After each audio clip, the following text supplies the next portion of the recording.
not a big fan of wholesale use of stock prods, and neither am I. But I think I read that you did advocate their use in certain situations. Okay, let's talk about stock prods. I don't ban them because I've seen too many animals, especially like to get a stubborn animal into the squeeze chute or maybe into the stun box, poke something up its rear, break its tail, beat it all up. I've seen animals beaten with paddles, beaten with sticks. Now the place where I'm adamant is electric prods should never be carried around your hand, ever. It's never ever used as your primary driving aid. And the only time you'd ever use one is if you got an animal that absolutely won't enter the squeeze chute. You buzz her once and then you put it away. And there's some other places where it might be needed, like let's say a truck stop. You've got a downer in a truck. You can't open a truck at a truck stop and have cattle running down the freeway. So you'd stick the prod in there and get the downer up. And choking in the squeeze chute. Get an animal that starts to choke in the squeeze chute, pressure on the carotid arteries, and the head gate's jammed, you can't get it open. You can zap it with a stock prod and it'll get up and you've saved the cow. So there are a few situations like that. You know, so I wouldn't ban them. But on the other hand, just I don't want people carrying them around. And most places I can get rid of them. Like in the big plants right now, Cargill doesn't allow any electric prods for unloading cattle. No prods for unloading cattle. And they only have one prod now, and that's a battery-operated one that bites the restrainer anchors, and it's only picked up when needed. And one thing that I've seen has been a problem is they don't use it when they should be using it. I was over at one of those plants just recently, and the animal wouldn't go in, and they were poking it with the flag, and I picked up the prod and used it. I mean, there's a time, yeah, and then you put it right away. Get them out of your hand. But I've seen too much abuse when a single little zap would have been a lot better than a lot of tail cranking or something like that. Okay, right over here. The separation anxiety and fight or flight response are two separate. They're separate. The fight or flight and separation anxiety are two separate circuits in the brain.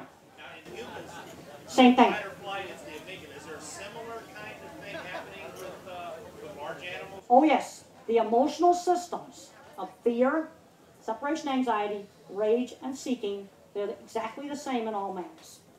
They've been we have the same exact circuits. And you can actually breed animals, the high fear, low separation anxiety, and vice versa. It's been done with quail. But these very basic emotional systems, they're the same in all animals, not insects, of course. But my question is there a connection then between the spatial anxiety that someone with autism has and the role that the amygdala is playing in the fight or flight responses? Well, one of the problems I have, the question concerning fight or flight and autism, before I took antidepressant drugs, I've been on them now for 30 years, I was in a constant state of anxiety all the time. It would be like in a constant state of stage fright all the time. Visual thinkers often have a problem with this. I have good friends, they're excellent design professionals, they got messed up with alcohol and drugs, and the way they got off of it is a little dab of Prozac every day, and just a little dab. The mistake that the doctors make is giving too high a dose. You take too much Prozac, Zoloft, Lexapro, or any of those drugs, you're going to feel like you drank 100 cups of coffee and you're not going to be able to sleep. And the mistake that's made is the dose is being raised when it should be lowered. See, the doses for depression are higher than the doses for treating anxiety. But I know a lot of design professionals that are taking a little dab of Prozac, and it's totally saved their life. And the thing I like about Prozac is if you don't get overdosed on it, it doesn't affect your ability to do your design work. Some of the other drugs, Paxil, I'm getting memory complaints. I'm really down on Paxil. But one thing I do want to tell you, if anybody's taking any of these things, even if the drug is not one of the best ones, if you're stable and you're doing well on it, I don't care how much bad stuff you hear about that drug, if you're stable, I don't think Paxil is a very good drug. But if you're on it and you're doing really well, stay on it. There's a saying in engineering, if it ain't broke, don't fix it. I have seen too many problems where somebody's taking a little bit of something old, and the doctor wants to change it to something new, and it's been a disaster. If it ain't broke, don't fix it. Now, if somebody's a drug zombie, then you got to get them off of some of that stuff. But there's a lot of super creative people where a little dab of Prozac can keep them off the drugs and alcohol. And in fact, the VA is using that now on veterans that have post-traumatic stress syndrome. They're also using a little beta blocker, which is an old-fashioned blood pressure med. You take a little dab of Prozac in the morning, you know, maybe the starter dose, half the starter dose. You throw a little beta blocker down at night, and that keeps a lot of visual thinkers so they can sleep. I've been doing an old tricyclic. I've been on it for 30 years, and I'm not going to stop taking it. There's no research to guide getting off of these meds. All the research is on new stuff, little tiny short-term trials.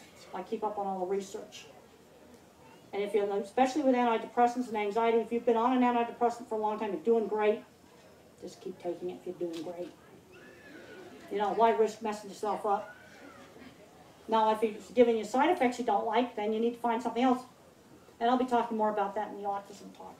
Okay, somebody right here, a lady right there. I was just going to ask, did you grow up in a farm, or did you have animals or pets when you grew up, or how did you get interested in this? Well, when I was a little kid, I lived in Dedham, Massachusetts, so right outside of Boston. There was a little farm across the street. They had chickens, so I got to see them.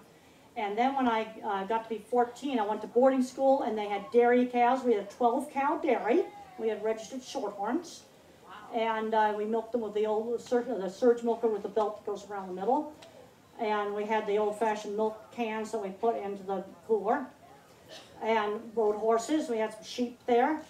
And then when I was 15, I went out to visit my aunt's ranch. And that was really good. You got to push kids that are on the autism spectrum to do things. Because originally I didn't want to go to my aunt's ranch. Well, this gave me a choice: 2 weeks or all summer. And if I hadn't gone out to my aunt's, if I hadn't gone out to my aunt's ranch, I would have never gotten interested in cattle. The movie did a great job of showing all of that stuff. I thought they showed all my projects absolutely accurately. Visual thinking was shown accurately. Sensory problems. There's a lot of people, not just autistic people, that have sensory processing problems. Like they can't stand fluorescent lighting, because fluorescent lighting flickers and they can see that flicker. Let me tell you some simple things to do for that. Fluorescent lights drive you crazy, and if you ever see the print jiggle on the page, try different colored lenses. Like go to the sunglass store, try on the the hippie glasses, pinks, light blue, light purple, and see if you can find some where the print no longer jiggles. Try printing stuff on pastel paper, or try different pastel backgrounds on the computer, and use a laptop screen or a Kindle screen, or I'm pretty sure the new iPad's okay. I no longer have a dyslexic student to test those things on. The regular old LCD laptop works really well. TV-type computers are awful. Those are awful. And a lot of the flat panels are awful because there's a fluorescent light hidden inside it. It's backlit with a fluorescent light, and those are bad.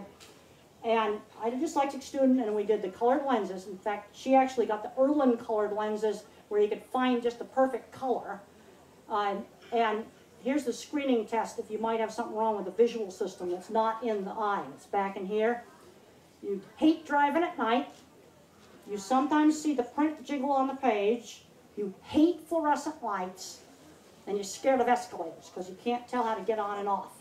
You probably could be helped by colored glasses. Go try out all the pale ones. You can find an old head shop. They'll have lots of good ones there. And that, I am finding in my design class, if I have 35 students in my livestock design class, I'm finding one every semester that has this problem. They absolutely cannot draw. Like to do the basic cattle handling facility, you gotta draw a line, just freehand. Give me a half circle along the line. Another half circle like that, they go. They cannot do it. I can look at the drawings and tell you they have the problem. Then I ask them screening problems. They go out sunglass shopping, and I think I've actually helped the students not flunk out of school. Some people that have autism have this. Some people that have dyslexia have it. Some people that just have a lot of difficulty in school have this. But I always like to tell everybody about this because there's a lot of people, $15, $20 pair of sunglasses, maybe even cheaper than that. And how does it work? Nobody really knows. See, in your brain, you got shape, color, and motion circuits. Back here in the back third of the visual cortex. They have to work together to form a graphics file. And scientists do not know how that works. But there's something wrong with that system. And somehow, nobody knows why it works, the colored glasses help. And you have to find the right color for you. The color that works for you won't work for you. You have to pick out the right color, and the colored glasses will often be different than the colored paper that works. That's another little key. Okay, right here. Are animals similar to humans at a certain age? Like are certain animals like cows similar to a 3-year-old or a 2-year-old? Well, the question was, are animals, similar to a certain age? Cattle are born much more mature than human babies. Because, in just a few hours, the calf's up and they can be running with mom. Human babies can't do that. Human babies have a very prolonged childhood. The animal grows up much more quickly biologically. Another question I often get asked is about cattle and horse vision. They are dichromats. They don't see red. Red is seen as gray or black. But they see blue, purple, yellow, and green really well. Yellow is a color they really see well. So if there's one color you might want to avoid, scaring cattle, would be the yellow clothing. Okay, right there. Raising prey animals versus predator animals, and where do human beings fit in that? Okay, all of your grazing animals, horses, cattle, sheep, and goats are all grass-eating prey species.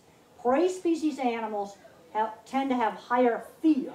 In other words, a higher startle response than the predators. Predators can get scared, but they get scared less easily than the prey species animals. You take an animal like the Arab horse, if that's abused, you can actually traumatize that horse to the point where that horse is ruined. Because it gets like a post-traumatic stress syndrome. It's so stressed out. I talk about this in my book, Animals in Translation, which I think the bookstore will have on sale. And I'll be happy to sign for you, as soon as we finish up with this. That's explained in detail. And then my book, Animals Make Us Human, I talk a lot more about issues, animal welfare issues, where Animals in Translation is this behavior in both of them, but Animals in Translation gets more into the, some of the neurological stuff with behavior.